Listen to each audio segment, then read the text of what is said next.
Ok, obrigado.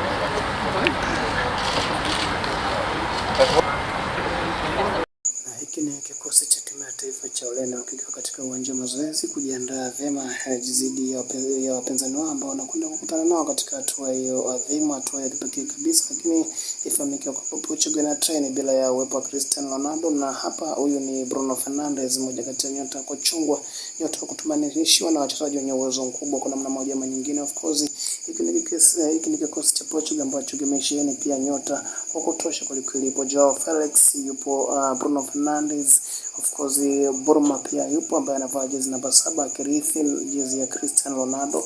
And so far so good, wa wachezaji wengi ambao wapo katika uwanja wa mazoezi kuweza kujikoki, kujiandaa vyema kuelekea katika michuano ya kombe la katika mechi za kirafiki ambazo zipo kwa mujibu wa kalenda ya FIFA. Na of course wapo wachezaji wengi sana ambao kimsingi tunazungumza juu ya uwepo wa mchezaji Bernardo Silva anayekipiga katika klabu ya Manchester City akiwa chini ya kocha mkuu Pep Guardiola, moja